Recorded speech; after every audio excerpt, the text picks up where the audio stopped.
Hey guys, I'm Dov, and today I'm back with more Total War Warhammer 2 online action. As you can see from Volkmar the Grim, we are going to be taking the Empire. We're battling the foul forces of the Dark Elves, so let's go ahead and jump to the army compositions. Volkmar is going to be commanding my Empire army here. He's, of course, unbreakable up on his War Altar of Sigmar here. He's also got the Jade Griffin for replenishment. He also has missile and magic resistance, particularly 40% magic resistance when he's on the War Altar. We've also got the Grand Shield of Faith, Grand Hammer of Sigmar, Grand Soulfire, and Bound Banishment, giving him lots of support abilities. Grand Hammer of Sigmar's melee attack. Grand Shield of Faith is damage resistance.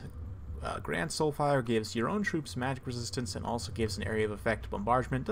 Doesn't do that much damage, but the magic resistance can be potentially useful. Banishment is, of course, just banishment, your typical bound vortex spell. And in terms of the infantry composition, we've got a whole mess of state troops here. Spearmen with shields up front with a couple of swordsmen, one of them being the Sigmar Sons. We've also got a couple units of Reiksguard. A Celestial Wizard is going to be the Lord here today. We've got Harmonic Convergence, Wind Blast, and Curse the Midnight Wind. Curse the Midnight Wind is going to help tear armor off of the frontline infantry for the Dark Elves, and Wind Blast and Harmonic Convergence are Wind Blast, of course, being the relatively cheap, quick to cast wind damage spell, very good against light armor targets like Dread Spears, Witch Elves, that sort of thing. Harmonic Convergence, of course, is a very strong single target buff, standard 26 melee attack, 27 melee defense. You've also got the Royal Altar of Griffites here for an additional hard-hitting terror option. 2 units of Pistoliers up front, as although the Dark Elves do tend to have some units with heavy armor, they also tend to have some high-value units with low armor as well. So we've got these Pistoliers here to run around the flanks and harass. And in addition, we do have the Zintler's Reiksguard Vanguard deployed here in the forest as well. Now let's take a look at the Dark Elf list here. We've got 5 units of Dread Spears with 2 up front, 1 on each flank, and a reserve on the far side. We've also got 2 units of Witch Elves, 2 Reaper Bolt Throwers, interesting choice. We've also got a strong line of Dark Shards with shields with 4, Shadow Sorceress, and a Fire Sorceress, interesting. Let's take a look at the spell loadout. So the Fire Sorceress, no Kindle Flame, interestingly enough. It's definitely useful if you're taking Flaming Sword of Ruin. You want that Kindle Flame to provide that extra damage when you cast Flaming Sword of Ruin. Otherwise you don't get as much use out of it. It is still helpful, but you definitely get more when you have the Kindle Flame. Fireball itself is pretty good, and it looks like we've just got Advanced Power Recharge with the Dark Star Cloak here. The Shadow Sorceress just has Enfeebling Foe and also has the similar item, very interesting. And just a standard Dreadlord here for the Lord, or Dread Lady rather, if you will, the Sword and Board variant of the Dreadlord on a Cold One here. We've also got 2 units of Cold One Knights, very good choice against the Empire. They do have relatively poor combat stats, but anti-large armor piercing and a solid charge bonus with 90 armor. Not a bad pick at all. So that's pretty much everything. Without further ado, let's go ahead and kick the battle into full gear, and we'll watch as things unfold. So right off the bat, you can see a fireball going down in the front line.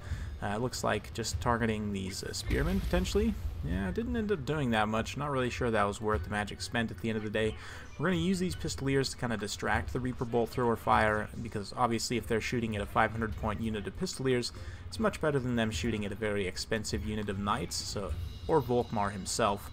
So it does look like my opponent is wisely changing his targeting there to try and pick off Volkmar, which means we're going to start to maneuver up and around. My opponent doing a very good job kind of forming up with these spears here. One thing he doesn't realize though, and I myself didn't realize until I saw this in a tournament replay, but there is actually a gap you can get through on this side of the hill here, so we're going to squeeze this unit of Reiksguard in kind of a column formation through there. As my main line advances across the board here, you can see Pistoliers moving up as well. And yeah, the Dark Shards unloading in the front line. Despite the missile block chance of those spearmen, they're taking a ton of damage, but at the end of the day, you know, that's a 375-point unit. Not really worth it. We are going to get a nice side charge here with these Reiksguard straight into some Dread Spears, and because we charged them in the side and rear, they did not get their bracing bonus. They're going to take a ton of shock damage. Unfortunately, there are some Witch Elves there. We do have infantry support nearby, but they're just spears. They're not going to do a whole lot of damage.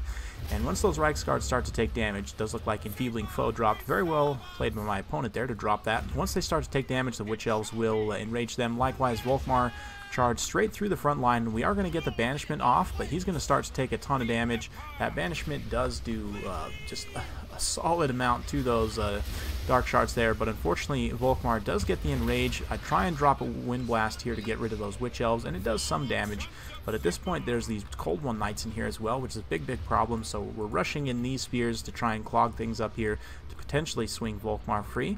It looks like we're also going to be dropping a Curse the Midnight Wind here to debuff the melee attack and armor of all the units here. Curse the Midnight Wind is just a really cost-effective debuff. But we are going to Alpha Strike this unit of Cold One Knights with both the Zindler's Reichsguard and the Royal Altdorf Griffites who had come down on that side there. You can see they're going to get routed off immediately. The Zindler's Reichsguard did take a pretty solid thrashing there, but we were able to rout off the Cold One Knights very decisively and very quickly. That's going to allow our attention to be turned over to the Dreadlord. We were able to sneak Volkmar free there as we kind of just blundered in these Pistoliers and everything, try and clog up the Witch Elves and everything in his pocket. Another very nice Wind Blast going down in the back line, trying to finish off those Dark Shards there. You can see the, what is it? Not the Martial Prowess, Murderous Prowess, that's it, proccing for the Dark Elves all across the line. But the terror from Volkmar and from the Royal Altdorf Griffites is starting to become a pretty severe issue, and at this point, since we've been able to secure Volkmar, we can let him regenerate and, you know, scythe around, use that terror, and use him as a chariot as he was meant to. You can see the Dreadlord having a hard time getting away from the Royal Altdorf Griffites, who we did pop a Harmonic Convergence on just a moment ago, and then the Reichsguard are just rampaging around the back line, so we'll soak up the cinematic action as they inundate these Dark Shards with shields here, as well as the Reaper Bolt Throwers. And yeah, Zindler's Reichsguard, one of the best looking units in the game. The regular Reichsguard look good, but something about the extra gold and adornments for the Zindler's Reichsguard in particular, they just look so good, man. But yeah, at this point you can see a lot of the Dark Elf forces routing off. We're going to drop another banishment here, which is probably going to end up doing some friendly fire to this unit of state troops, but it should be well worth it to try and finish off the Dark Elf forces here.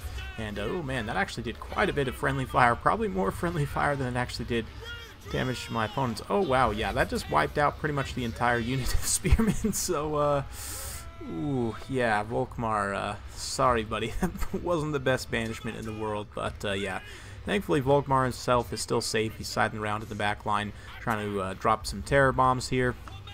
You can see my opponent is still trying to drop that Flaming Sword of Ruin, but at this point, he does go ahead and admit defeat, as the Empire was pretty far ahead at that point. So, well played to my opponent. Hope you guys enjoyed watching. It was a fun battle. You know, always a good time taking the good old Volkmar the Grill out for a spin there, selling his hot dogs and his burgers.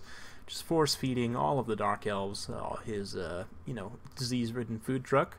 Anyway, 130 kills for Volkmar himself from the two banishments.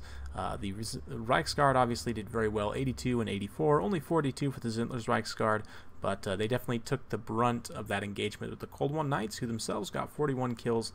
But the Royal Altdorf Griffites were able to shut them down super quick. The Pistoliers did a good job kind of distracting and harassing, and were able to be thrown in as a pretty cost-effective meat shield, and 55 kills on Spearmen with shields, and 77 on the Sigmar's Sons. Not bad at all.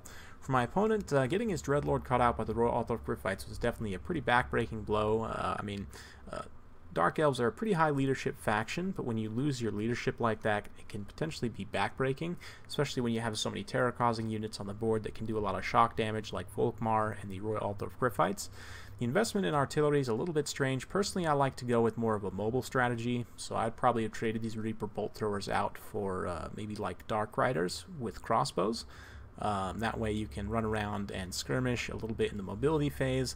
I do like the pick of the Cold One Knights, and his front line I think was solid. He probably just needed to back up and spread out a little bit. Spread out his deployment, and try and spread out his Dark Shards a little bit more so that I couldn't collapse everything all at the same time, because he deployed in such a tight formation, I was able to get a really nice surround, and then with my Knights kind of collapse a lot of different units at the same time and pin down a lot of his Dark Shards. You can see none of these Dark Shards ended up getting that many kills at the end of the day. This is a lot of stopping power right here, potentially, if you can keep them secure. My opponent had a pretty decent defensive army, but at the end of the day, losing that mobility engagement so decisively was pretty backbreaking, and I think some Dark Riders, or yeah, the Dark Riders with the crossbows would have helped in that respect. So let me know your guys' thoughts in the comments down below. Hope you guys enjoyed watching. If you do like this kind of content, be sure to like, subscribe, hit that bell notification button so every time I upload a new video you'll be notified. Thank you once again for watching, and we'll see you next time.